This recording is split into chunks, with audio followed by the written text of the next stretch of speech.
قرآن کریم تو وہ عظیم الشان مقدس و محترم کتاب الہی اور کلام الہی ہے کہ جسے بغیر وضو کے ہاتھ لگانے کی بھی اجازت نہیں۔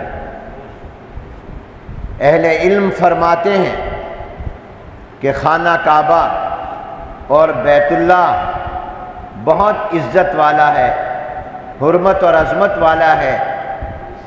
بیت اللہ کی شان، خانہ کعبہ کا مقام بہت اونچا اور بلند ہے۔ ہم تمام نمازوں میں اپنا رخ بیت اللہ کی طرف کرتے ہیں۔ دنیا بھر کی مسجدیں بیت اللہ کے رخ پر بنائی جاتی ہیں اور دنیا بھر کے مسلمان اپنی عبادتوں اور نمازوں میں چہرہ بیت اللہ کی طرف کرتے ہیں۔ خانہ کعبہ کا طواف بہت بڑی عبادت ہے، بیت اللہ کو دیکھنا بھی عبادت ہے۔ وہ اللہ کی رحمت و تجلیات کا مرکز ہے، مگر خانہ کعبہ اور بیت اللہ کو چھونے اور ہاتھ لگانے کے لیے وضو کی شرط نہیں ہے۔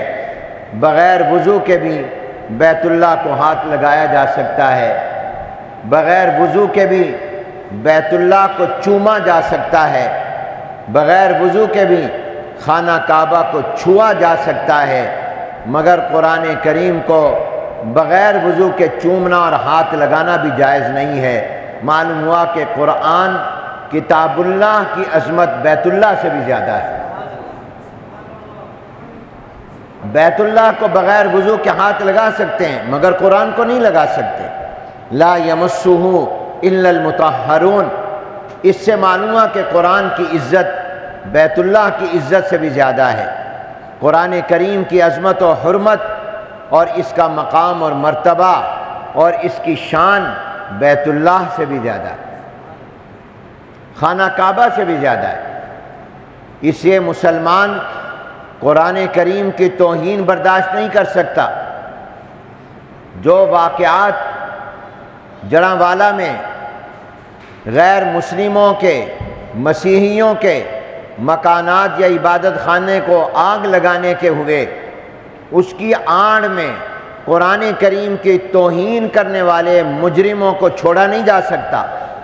یہ نہیں کہ اس کی وجہ سے قرآن کریم کی توہین کے جرم کو معمولی سمجھ لیا جائے اور قرآن کی توہین کرنے والوں کو کچھ نہ کہا جائے، بلکہ قرآن کی توہین کرنے والوں کو عبرتناک سزا ملنی چاہیے۔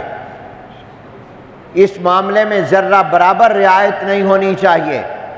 اس کی آزادانہ، منصفانہ، غیر جانبدارانہ تحقیقات ہونی چاہیے، اور جو بھی مجرم ہو قرآن کریم کی توہین کا، خواہ اس کا تعلق کسی بھی مذہب سے ہو، اس کو کسی طرح چھوڑا نہیں جانا چاہیے، بلکہ قانون کی حکمرانی اور بالادستی قائم کرتے ہوئے اسے عبرتناک سزا فوری طور پر ملنی چاہیے۔